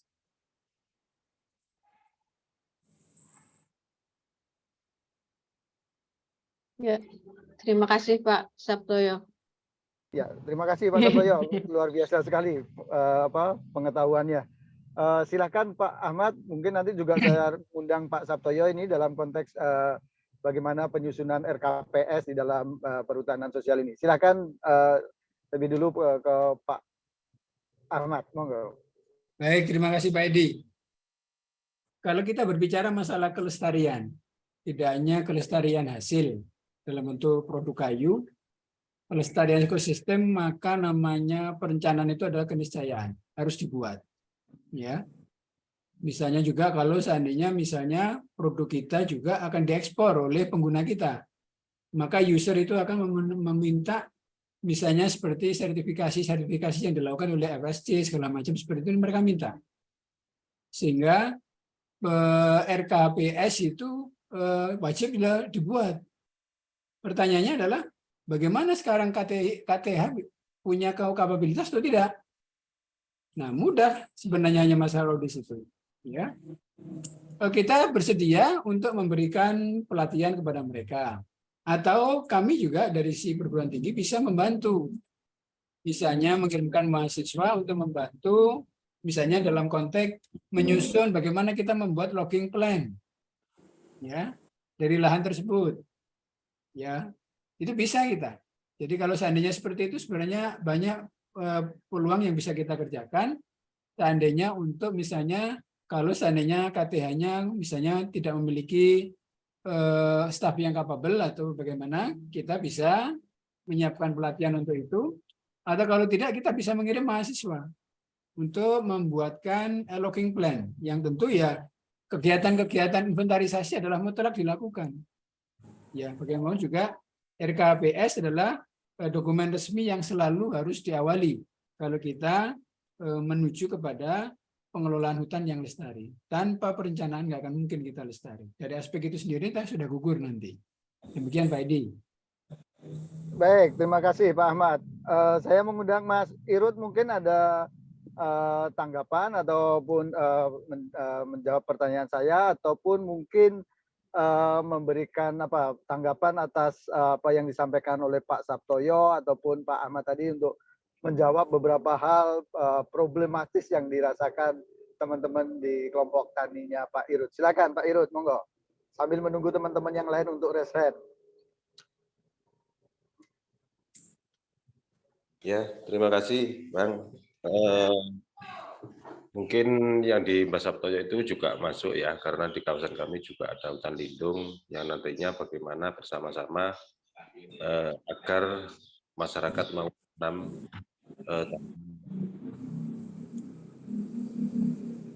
di hutan produksinya ini Bang, yang perlu ya kejelasan juga, karena di hutan produksi ini di kami itu luas sekitar 1000 lebih ya, dan itu nanti 50% harus tanaman pokok kayu. Nah, sehingga mari kita dukung juga prosesnya untuk izin tebang dan lain-lain, juga bagi hasil yang saya sebutkan itu tadi, sehingga nanti petani ini dengan panenan hasil panen yang saya ajukan ini bisa buat ajuan teman-teman yang lain gitu. Kalau itu nanti prosesnya mudah, sehingga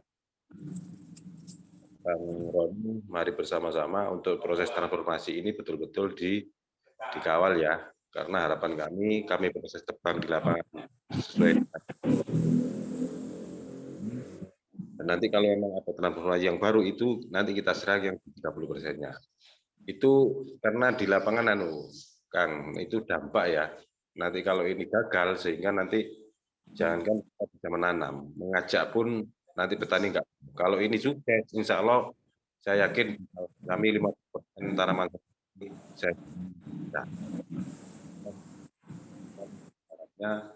Karena yang di kami itu, karena dulunya itu petani itu tadi. Terima kasih. Baik, terima kasih Pak Irut. Baik, silakan teman-teman yang lain. Saya buka lagi kesempatannya untuk mengajukan pertanyaan kepada 3 narasumber kita.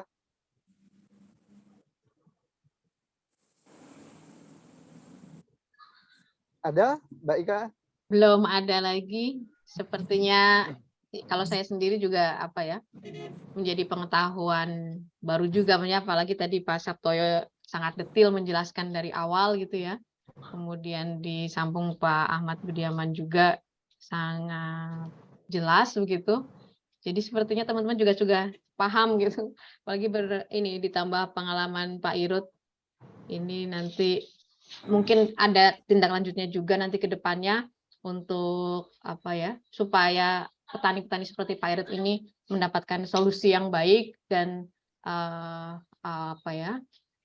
menimbulkan semangat juga kepada teman-teman yang lain untuk mulai menanam pohon, di mana hasilnya juga bermanfaat untuk lingkungan dan untuk petani itu sendiri gitu, tidak menjadi merasa dirugikan ketika kita menanam pohon.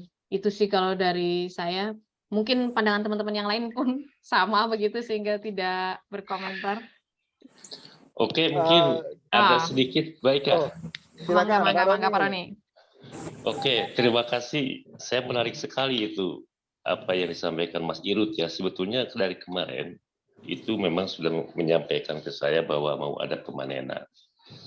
Tapi kalau mengacu pada Permen 39, memang sebetulnya dulu awal mula Permen 39 itu karena saya menolak tentang bagaimana naskah kesepakatan kerjasama waktu di Kamojang.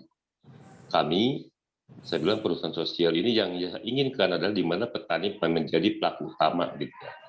Tapi ternyata waktu P83 itu menempatkan rakyat itu hanya sebagai istilahnya mitra, yang memang waktu itu saya berpendapat sebetulnya pengakuan perlindungan itu untuk siapa gitu kan.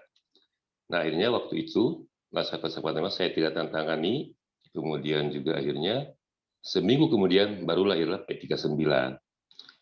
Nah memang dalam P39 itu ada pasal ya, tata cara bagaimana tata kelola, kemudian masih juga ada yang namanya sharing. Nah, saya juga perlu mengkritik waktu itu ada pembagian sharing 70-30%. Saya bilang ini 30% untuk siapa? Nah kemudian waktu itu mengatakan bahwa judul dari permen itu adalah perhutanan sosial di areal perhutani. Ya waktu itu memang masih tidak lepas apapun itu masuk perhutani. Pertanyaan yang kedua, terus apa kerja perhutani terhadap lahan-lahan yang sudah menjadi izin IPS? Apakah waktu pertanyaan saya waktu apakah dia cuma preman berdasi dan mungkin meminta jatah 30% tanpa melakukan apapun gitu kan? Karena memang di IPS itu adalah masyarakatlah yang dulu itu dalam perjanjian 3 ada yang namanya RPH, RKT, RKU ya. Kami mungkin dulu yang memang pendamping ya. Setiap yang memperoleh istilahnya izin IPS itu wajib hukumnya sebelum ada UCK ya dulu itu ada yang perjanjian 3 tentang bagaimana kita tata usahanya itu kemudian berlanjut menjadi Perdirjen 8 waktu itu. Nah di situ kita punya RPH, RKT, RKU. Nah kemudian harapan dulu bahwa yang namanya sharing 30% dari bersih. Tapi kalau mendengar tadi Mas Irut, memang jauh gitu loh. Kemudian ada lagi yang namanya PKS gitu kan. PKS itu perjanjian kerjasama yang sebetulnya di PIPS itu tidak ada PKS karena perhutanan sosial itu 35 tahun, kemudian juga PKS dengan siapa kan begitu kan? Karena tidak ada di PIPS itu yang namanya slot istilahnya perjanjian kerjasama. Terkecuali mungkin kompromi-kompromi di akhir waktu cerita panen, karena kita memerlukan izin tebang, kayak seed mungkin atau kayak tadi yang lainnya. Seharusnya itu bukan ke perhutani, tapi sampai detik ini yang namanya PNBP segala itu kan untuk di perhutanan sosial ini kan belum ada, Mas Irut. Makanya kemarin Mas Irut saya menyarankan, tolong karena tadi sudah disampaikan ada poin-poin apabila memang ada sebuah peraturan baru atau produk perundang-undangan yang baru itu bisa disesuaikan atau gugur lah bahasanya. Nah kemarin saya memang menyampaikan bahwa nanti dulu karena proses KHDPK istilahnya masih berjalan karena memang saat ini memang kita lagi transformasi juga. Kemarin itu belum keluar SK-nya karena memang kami bahwa yang apa dilakukan oleh KLHK itu agak kurang pas karena saya waktu itu menyampaikan bahwa kakak juga terverifikasi bahwa yang namanya KHDPK skemanya cuma 3, HKM, kemudian HTR dan hutan desa.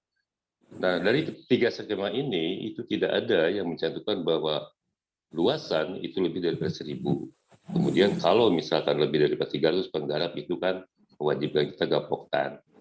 Nah itu Mas Irut kenapa kemarin kita masih menyampaikan juga ke pihak KLHK bukan SK yang untuk transformasi itu atau persetujuan perhutanan sosial itu sesuai dengan Permen 4 dan Permen 9 itu masih kemarin yang disampaikan oleh KLHK itu cuma ingin keluar dari Perum Perhutani. Padahal sebetulnya harapan saya transformasi itu betul-betul akan menjawab seperti masalah tadi itu sebetulnya IPA-IPS itu tidak lagi hubungan dengan perhutani gitu kan.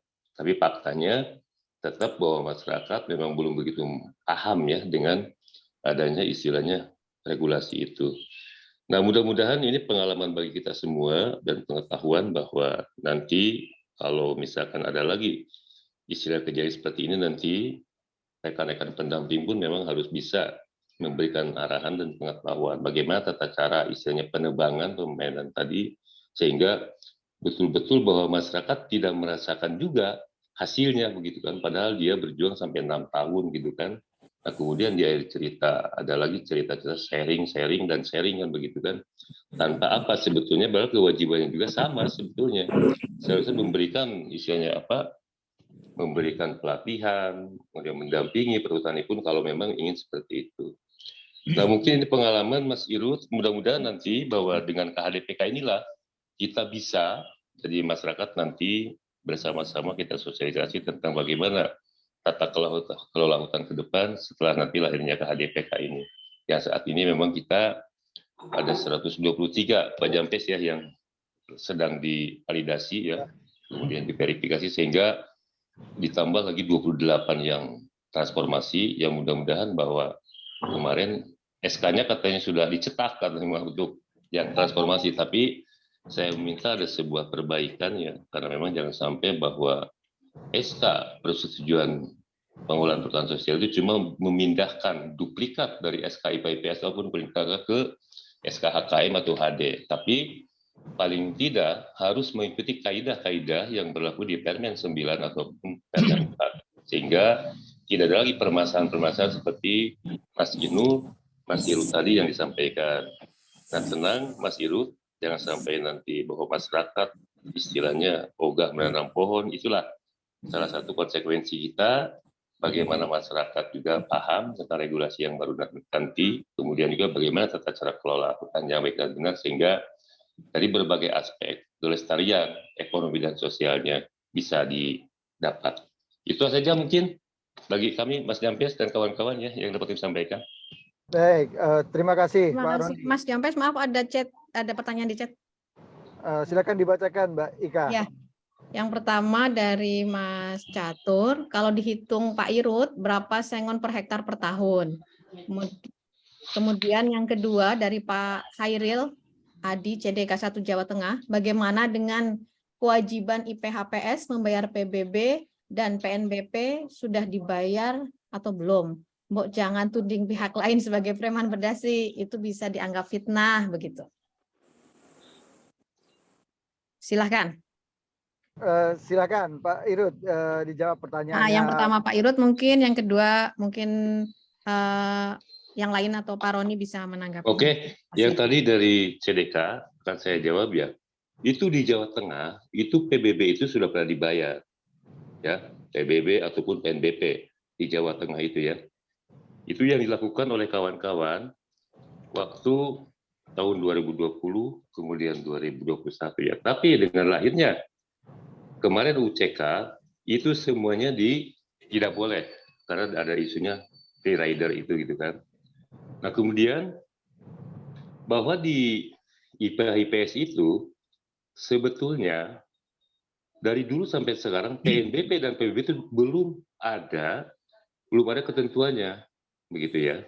Jadi waktu para petani, termasuk saya selaku pendamping menyampaikan, coba disusun ke KLHK itu bagaimana sebetulnya proses pembayaran PNBP-nya, kemudian juga PBB-nya mau seperti apa. Jadi dari dulu kita menunggu, khususnya di kawan-kawan hutan produksi ya, kalau di hutan lindung kan nol itu kan, tidak ada PBB, tapi kita masih menunggu sebetulnya. Kemudian terjadi di Jawa Tengah, itu pun berakhir dengan cerita di Tembo kemarin, yaitu dengan rider itu. Jadi intinya bahwa dari kita memang menunggu bagaimana kebijakan-kebijakan dari KLHK untuk bisa dilakukan oleh para petani. Itu mungkin baik yang dapat saya sampaikan. Baik, silakan Pak Irut, pertanyaannya Bang Catur tadi bisa ditanggapin.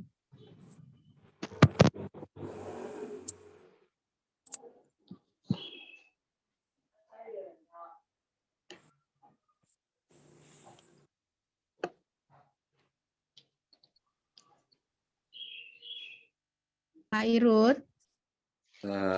Oke, terima kasih. Ini berdasarkan di lapangan yang sudah saya ceritakan tadi yang di 2048 itu kan pikiran kurang lebih 2 hektar. Nah, setelah kita bagi itu per hektarnya itu ketemu 81.652.344. Itu dengan jarak tanam 4 kali 4, Bang. Itu hasil itu semua setelah sudah dipotong biaya tanah pengangkut, terus PSDH dan lain-lain. Itu bersihnya 81.652.000 itu tadi. Terima kasih. Baik, terima kasih Pak Irut. Baik, saya pikir kita sudah di penghujung acara, tapi sebelumnya saya memberikan beberapa catatan yang saya pikir bisa kita jadikan sebagai agenda ataupun PR begitu bagi AP2SI ataupun mungkin pendamping ataupun penggiat perhutanan sosial. Pertama berkaitan dengan beberapa hal tadi yang disampaikan oleh problem-problem Pak Irut tadi ya, terkait dengan persyaratan ataupun legalitas untuk pemanenan kayu.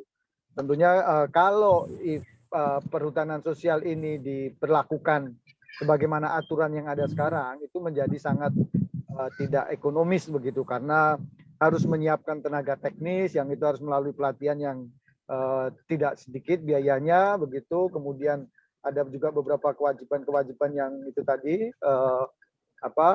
PNBP, PSDA dan lain sebagainya itu.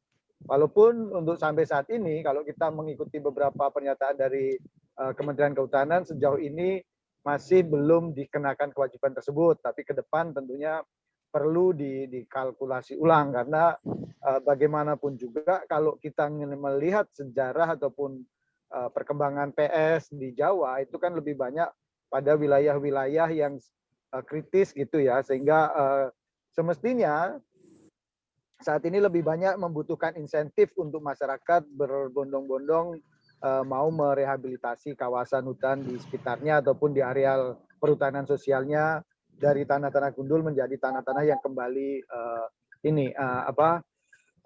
subur ataupun hijau kembali gitu. Nah, kemudian juga perlu didorong satu mekanisme, satu format ataupun apa gitu tentang RKPS-nya sehingga hal-hal tadi yang disampaikan oleh Pak Saptoyo berkaitan dengan pola agroforestry itu benar-benar bisa diakomodir karena jangan-jangan memang lebih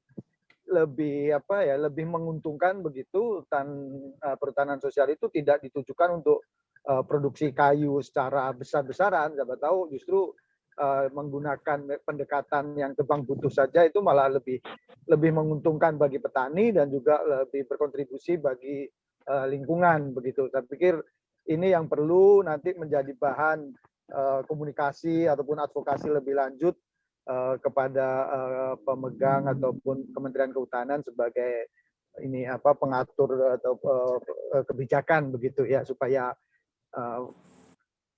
tidak lagi perhutanan sosial, pengelolaan perhutanan sosial justru diberatkan oleh persyaratan-persyaratan yang di luar batas kemampuan kelompok-kelompok tani pemegang izin.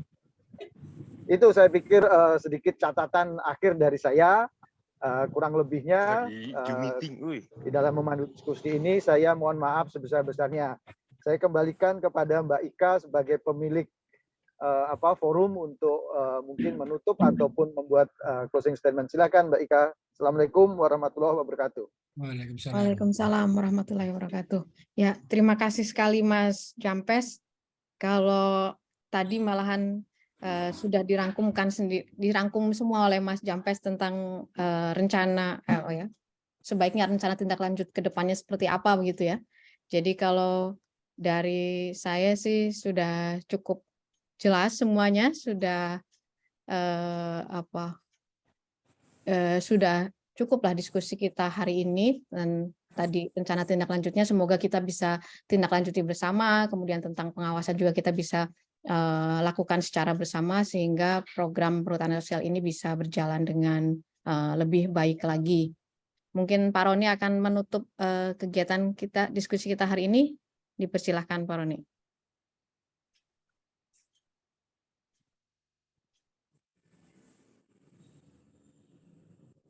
Pak Roni.